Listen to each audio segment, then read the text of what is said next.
minute, men. Don't let's go off half-cocked and do something we'll be sorry for. We want to act in a reasoned and legitimate manner, not like a lawless mob. Trouble with you, Davies, you've been storekeeping too long. You don't see no profit in this. Now, if any of you fellas would offer to buy the rope from him... If we go, you're going with us, fat gut. Brother, I wouldn't miss it. Only thing to bring me out any faster would be your necktie party. Who knows? Maybe this is yours. I'll remember that and see you handle a rope. Down in Texas, where I come from, we just go out and get a man and string him up. That's right. I say stretch him. Tain't just a rustler we're after. It's a murderer. Larry Kincaid, one of the finest, most God-fearing men that ever lived, is lying out there right now with a bullet hole in his head. If you let this go by, there won't be nothing safe around here. Our cattle, our homes, not even our women folks. I'm with you, Farnley. I'm going to get me a gun and some rope, and I'll be right back. And if nobody else will do it, me and you'll do it ourselves. Count me in, too. Come on, boys! Get your guns! Listen to me, men. Hey, don't lose your heads like this. You mustn't do this thing. You must not.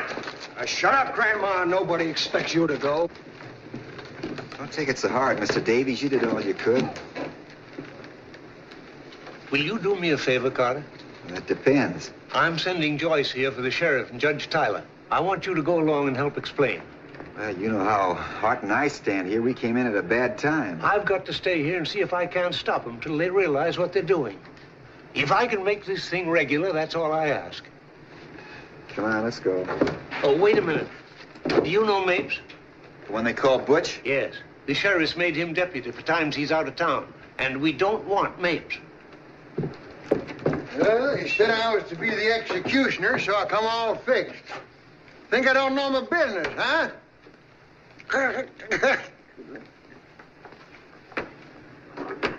You don't look very well, Mr. Davies. Maybe you'd better stay home and rest up for the funeral. Maybe you could get the flowers. Boys wouldn't begrudge a few flowers, even for a rustler, so long as he's a good dead one.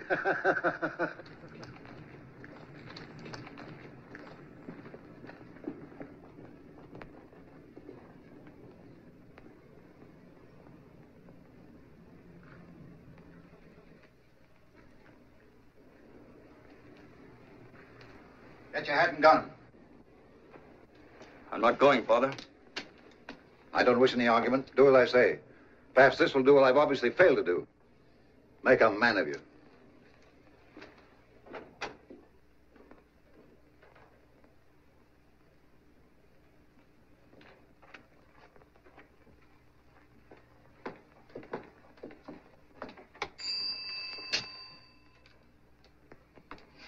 Scrape your boots, put your hat on your hand, and straighten your wig. Well? Well, is the judge at home, ma'am? Yes. Could we see him? You got business? No, we just dropped in for tea. Very funny. Mr. Davies sent us, ma'am. It's awfully important. It's not regular office hours.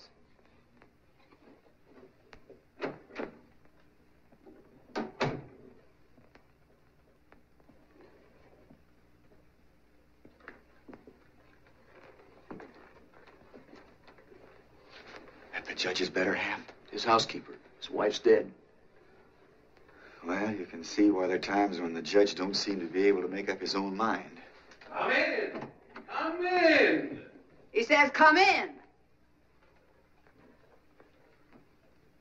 Well, well, Carter, how are things out in your neck of the woods? All right, I guess, Judge. You don't appear to have been pining away exactly since last I saw you. And what can I do for you, gentlemen? We're here for Mr. Davies. Oh, how is my friend Davies? Well, I trust.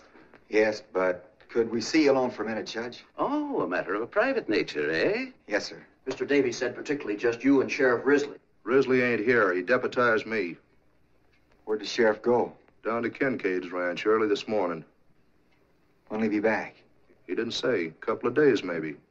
But anything you can tell him, you can tell me. Sure, we know that, Butch, but we're here for Mr. Davies. If the judge thinks it's your job, he'll tell you. Certainly, mate, certainly.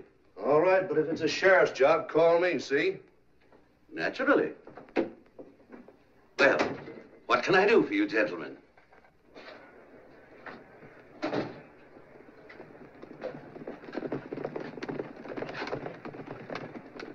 ain't so much that Mr. Davies don't want him to go. It's just he wants to make sure a posse's sworn in to bring him in for a fair trial.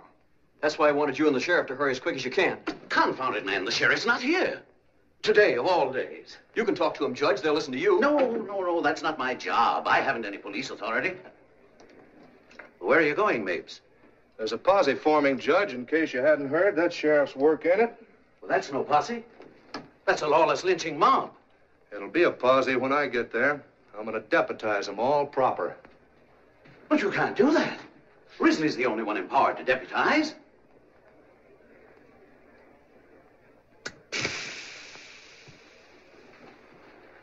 Should we tell Davies you're coming, Judge? Yes, of course. I suppose I'll have to. But doggone it, this is the sheriff's job, not mine.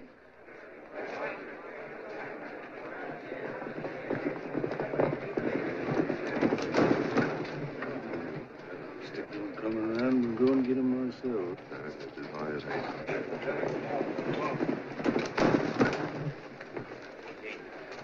Coming along, Sparks? No, sir, Miss Smith, I don't guess so. Oh, you better come along, Sparks. Ain't every day we have a hanging in a town as dead as this one. You won't have to do nothing. All the real work's signed up.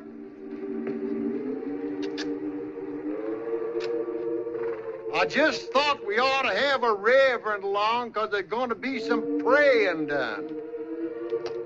Maybe you're right, Mr. Smith. Maybe somebody ought to go along that feels the way I do. Davies will loan you his Bible, so all the reading will be done right at the burial. Thank you, sir, but I knows my text without the book. They're kidding you, Sparks. I know, sir. But maybe Mr. Smith's accidentally right. Maybe I ought to go along. There's an old horse in my shed you can use. Thank you, sir. I'll go and fetch him. Yeah! Here comes Ma! Come on, we're ready to go. Hi, boys. How about you and me going biking back tonight, Ma? Whoa. Well, boys, what are we waiting for now? Judge Tyler. Davies asked him to come over. I understand how it is, men. My old friend Larry Kincaid, one of the finest and Cut noblest... the stumping, Tyler. All we want is your blessing. Well, of course, you can't flinch from what you believe to be your duty. But certainly you don't want to act hastily in the same spirit of lawlessness that begot this foul crime. Judge, before you get ready to act, them rustlers will be clear down over the Rio. One more word out of you, Smith, and I'll have you up for impeding the course of justice. Judge, you can't impede, but don't move anyway. And you, Jenny Greer, a woman, to lend yourself to this. Now listen, men. I've just found out that Sheriff Risley's already down at Kincaid's. That right, Judge? Yes, he's been there all morning. Yes. So you see, probably everything's being attended to right now, legally. All you will get out of it is a long, hard ride. It'll be dark before long and mighty cold. My advice is to come inside, have a drink, let's wait till we hear from the sheriff. Drinks on the house, but only one round. I'm not filling any bucket bellies. I'll make it 2. Any of you fellas want to stay in town, I can take 6. If you don't mind sleeping double. No, it's not as if you were giving up, boys. It's just good sense. Marley, come back! I'm not asking you, I'm telling you.